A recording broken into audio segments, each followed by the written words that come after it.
Even nature's most disgusting creatures have important secrets. But who would want a swarm of cockroaches coming towards them? But one of the greatest differences between natural and human technologies relates to robustness. Robust systems are stable in complex and new environments. Remarkably, cockroaches can self-stabilize running over rough terrain. When we put a jetpack on them or give them a perturbation like an earthquake, we discovered that their wonderfully tuned legs allow them to self-stabilize without using any of their brain power. They can go over complex terrain like grass, no problem, and not get destabilized. We discovered a new behavior where, because of their shape, they actually roll automatically to their side to go through this artificial testbed of grass. Robust systems can perform multiple tasks with the same structure. Here's a new behavior we discovered.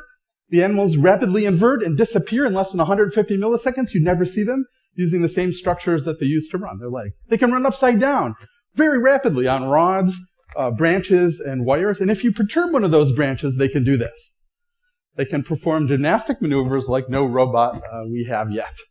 And they have nearly unlimited maneuverability with that same structure and unprecedented access to a variety of different areas.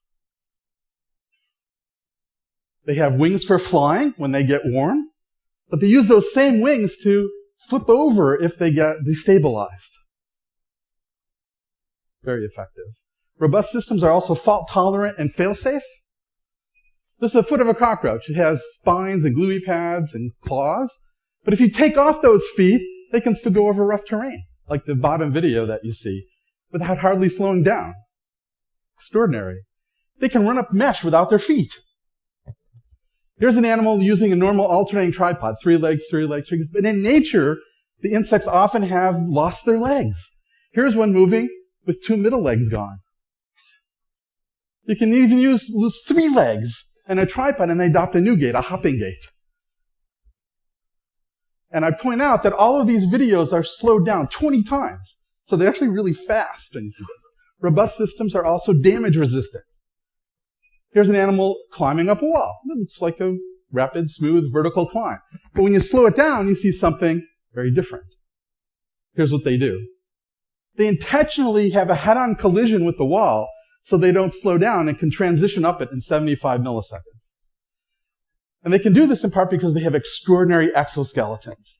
And they're really just made up of compliant joints that are tubes and plates connected to one another. Here's a dissection of the abdomen of a cockroach. You see these plates, and you see the compliant membrane. My engineering colleague at Berkeley designed with his students a novel manufacturing technique where you essentially origami the exoskeleton, you laser cut it, laminate it, and you fold it up into a robot. And you can do that now in less than 15 minutes. These robots, called a DASH for Dynamic Autonomous Sprawled Hexapod, are highly compliant robots. And they're remarkably robust as a result of these features. They're certainly incredibly damage resistant.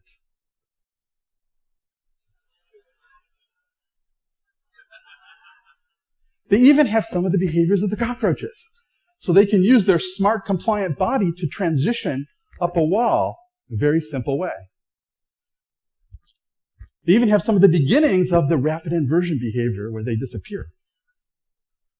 Now, we want to know why they can go anywhere. We discovered that they can go through 3-millimeter gaps, the height of 2 pennies, 2 stacked pennies. And when they do this, they can actually run through those confined spaces at high speeds, although you never see it. To understand it better, we did a CT scan of the exoskeleton and showed that they can compress their body by over 40%. We put them in a materials testing machine to look at the stress-strain analysis and showed that they can withstand forces 800 times their body weight, and after this, they can fly and run absolutely normally. So you never know where curiosity-based research will lead.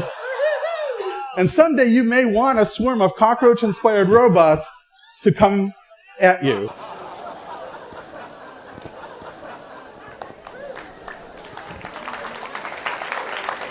Thank you.